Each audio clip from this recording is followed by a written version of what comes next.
मेरे प्यारे पुत्र, आओ आज कुछ धर्म की बात करते हैं। अपने को पूर्णतः आत्मा में डुबो दो, तभी संयम आएगा। और ज्यों ही संयम आया, तुम धर्म का आभास कर सकोगे। अब तुम कहोगे, इसके लिए तो अपना पूरा व्यक्तित्व ही खोना पड़ेगा, फिर हमारी पहचान ही क्या रह जाएगी।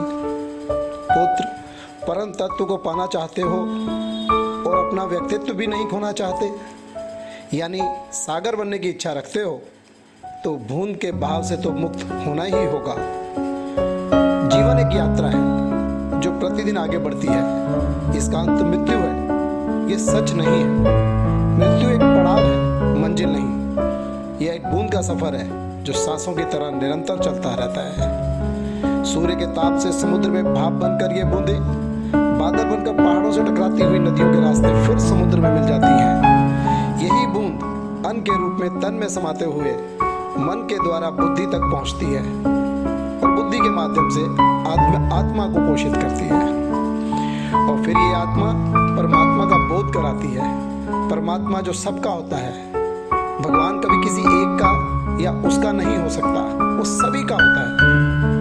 एक कार्यक्रम में माँ सरस्वती के एक से बढ़कर एक साधक आए हुए थे।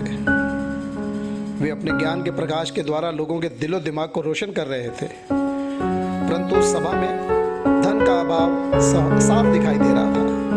एक अन्य सभा में लक्ष्मी का गुणगान हो रहा था, धन का बोलबाला था, पर वहां ज्ञान नदारद था। इतना अंतर क्यों? शायद समाज ने इस पर कभी विचार करने की जरूरत ही नहीं समझी। विचार किया होता तो जहाँ ज्ञान होता वहाँ धन की वर्षा होती, और जहाँ धन होता वहाँ ज्ञान को सम्मान मिल रहा होता। मेरे पुत्र, संत का सानिध्य और हरि की कथा दुर्लभ व्यक्ति को ही मिलती है।